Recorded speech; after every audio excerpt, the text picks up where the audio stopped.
Welcome back to the Essentially You podcast. I am your host, Dr. Marisa Snyder, and I'm going to help you rock your hormones and feel great in your body so that you can reclaim more energy, vitality, and joy and become the CEO of your health. Let's jump on in. So full disclaimer, I am recovering from the flu. I've been pretty laid out for several days now, and I don't know about you, but if you ever come to a place where you've been sick for what you consider to be way too long, and you say to yourself, enough is enough. It's time for me to get back to doing the things that I love.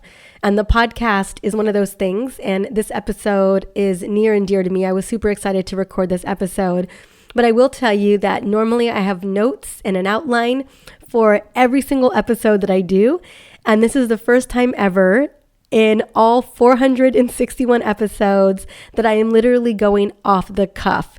And it has everything to do with the fact that I have been sick with the flu, but I also want to make sure that I get this episode out when I wanted to get it out as well. So today is all about how to change your life by adding in one small habit at a time. Now, here's the thing about habits is that they can be hard to bring in, right? Anything new that we want to bring in can feel challenging at times. And I have been bringing in lots of habits into my life for many years. I'll tell you, if you are looking for someone who is consistent and disciplined about her habits, I am your girl. But one of the things that I've learned about habits, actually two things that I've learned about habits is one, I like to gut check them and see, if I bring this habit in, what are going to be the side benefits or what are going to be the overall benefits that I'm going to get? What is the intention that I want to create by bringing in this habit? So I get super clear to make sure that the juice is worth the squeeze when it comes to bringing something new in the day. Because again, we only have 24 hours, right? And so there's only so many habits we can have. So I want to make sure that the ones that I bring in are really going to be life-giving, that are going to really bring in some feel-good energy and are going to get me in the direction that I'm trying to go. So that's one of the things that I look at when I'm bringing in new habits. The other thing that I look at is how easy is it going to be to integrate that habit into my life? And so as I look at habits, I always look to see, well, where can I easily bring it in? I often look at the routines I already have in place, like my morning routine. Maybe it's brushing your teeth or making coffee in the morning, or it's your lunch routine. After you have lunch, you've got some space to do some things, or maybe it's in your evening routine. So it's always looking to see how can I add it in and integrate it really easy and seamlessly to something that I'm already doing, or maybe how can I swap something out that isn't serving me as well for something new that's kind of an upgrade or an up level. So I'm always looking at that as well. I'm like, ooh, what is an unconscious, accidental habit that I've gotten into that could use an upgrade that I can consciously just make a quick swap to? And wow, has that made such a big difference in my life? I will say that a lot of the habits that I have in my life right now definitely are worthwhile and have made a massive difference on how I show up in the world, the energy that I bring to the world, and how I feel on a given day. And so today what I wanted to do is I wanted to offer up two very small habits that I think are underrated, but also very game-changing. Now, I'm just offering two up kind of as examples, but definitely I think they're worth considering. But again, it's really under the framework of how we can simply integrate a habit or two that could really make massive gains in our overall, not only well-being and our health, but life as a whole.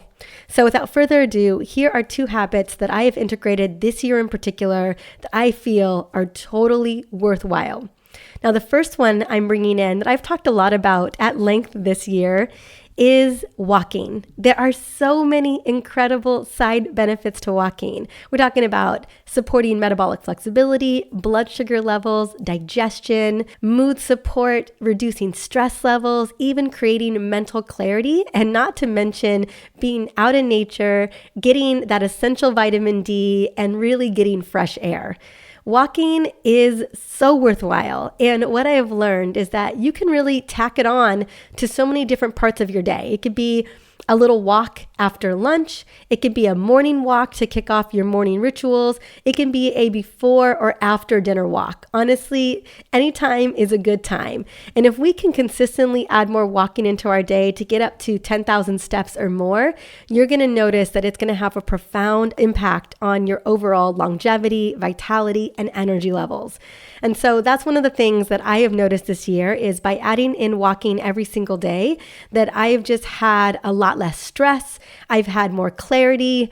I have felt more energized, and I just feel lighter and more at ease. And so it's been an easy one to integrate. I actually usually do it before or after dinner, and I also try to do another walk in the morning as well. And I love to do a walk with my family because it's time of connection and exploration and giggles and fun. And it's just a wonderful, sweet little ritual that we get to do together that I feel really creates connection there. So that's just one thing to consider, one little habit to consider that I think you could easily integrate and really experience those benefits. The other habit that I brought in this year that I was really committed to was drinking more water. And the way in which that I added more water in was to really kick off every single morning with a really big glass of water. I have a Stanley cup. It's a 30-ounce Stanley cup that I literally carry every single place. If you ever see me at the zoo or you see me at the airport or anywhere, I will have my 30-ounce Stanley cup with me. I'll have Kingston in one arm and the Stanley cup in the other. Oh my gosh, it gets so heavy, but it's so worth it. And so in the morning, before my coffee, and I will tell you that I've been drinking coffee every morning for years now. I remember, I think I gave up coffee a couple times in my life and once for 6 months, but coffee's so seductive. It has a way of like sauntering back into your world. Now, I am planning to break up with coffee during our 14-day detox reset that we're kicking off on January 10th. And I'm planning to break up with coffee entirely all the way to February 1st and then see how it goes. Like maybe I stay off coffee even longer than that. But again, I'm really about the yes and most of the time. So I was like, okay, how can I still have my coffee and bring on a super really nourishing habit on top of that? And so what I do before I have my coffee every single morning, it's actually while I'm prepping my coffee every single morning, I fill up my Stanley cup with water and I squeeze a half a lemon inside of it. And I drink that whole 30 ounces while I'm preparing my coffee. And what I've noticed is that as I am consuming more and more water every day, I feel more hydrated. I feel more mentally clear. I feel more energized because of the water. And the thing that I learned in this year is that, a lot of us thought that the ultimate adult beverage was coffee. But I have grown to learn this year in particular, it took me until I was 43 years old, that water is the ultimate adult beverage. I know we thought it was martinis and coffee, but it's really water. And I have found that the more water I can get in my system every day, just the more clear, more energized that I feel. My digestion works better. Everything just feels better when I'm getting water. And so I find that especially if I start my day every day with that 30 ounces, that I immediately refill and refill and refill. I just refilled my Stanley cup around 2:00 this afternoon. I've been drinking a lot of water because I've had the flu. Obviously, they always say drink plenty of fluids. I've been carrying this Stanley cup around with me everywhere I go. But I find that I drink about 6 of these a day and I just feel so, so good. So again, a very small, teeny habit that could absolutely change your life. I mean, we know that when we're well hydrated, our bodies just operate so much better. So those are just 2 habits that I thought I would share with you that I have integrated this year that have just made a huge difference. And the reason why I wanted to share them was that I really found ways to integrate them in a way that felt very easy. That really was a yes and on top of my other rituals and habits that I was doing was like, yes, I can have coffee and I'm going to drink this big thing of water before that. Yes, I'm going to have a morning routine and I'm going to add a walk. Yes, I'm going to have dinner and I'm going to walk before or after dinner with my family.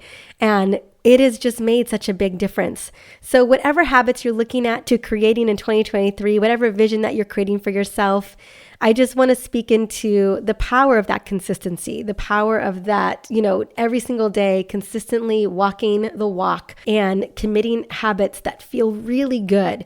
And when you're gauging to see what habit is going to really serve you, I would just gut check with, how is it that you want to feel? What is it that you're looking to accomplish? Is it going to get you closer and closer to that goal or to that big purpose that you're working towards? That's how I think you should be thinking about creating habits and cultivating habits. But I also want you to know that it doesn't have to be complicated. It doesn't have to be super hard. It can be just one small thing at a time that can have this massive ripple effect over time. So those were just some of the habits. I do have other habits that I'm bringing in this year in 2023. And then there are definitely habits that I started this year that I'm going to continue into 2023 and beyond. And so I hope that when you're checking in with yourself, you just find ways to integrate it that feels super easy and it feels really feels most alive for you so that you stay with it. And then you get to see how the magic unfolds for you as well. Now, if you're looking for a way to really kind of stick those habits, one of my favorite things to do is write them down every single day. And the way that I built out my self-care journal was you get to write down the things that you're going to do for yourself today, like the self-care habits that you're going to do. And you get to create an intention around whatever you want for that day. And you also get to imagine what you want more of in that day. So if you're looking for a wonderful journal to kind of keep the tone for helping to maintain those habits, that is a great, great tool to use. So I'll have the link in the show notes for the self-care journal as well, in case you're looking for something like that. And I just want to say, as we are stepping through the holidays and heading into the new year, just be thinking about what would help you really align to your goals, align to what you want to create in the next year, and see how you can seamlessly add them into your world, even if it's just one thing, and then set an intention for starting. Maybe it's the 3rd of January or the 5th of January, and find a way to make it easy to be consistent. That's all I wanted to share today. I'm going to go back and rest, so hopefully I'm over this flu pretty soon. If this episode helped you in any way, feel free to subscribe and leave a quick little review. That way more women can find this and help to up-level their health. And until the next episode, have an amazing day.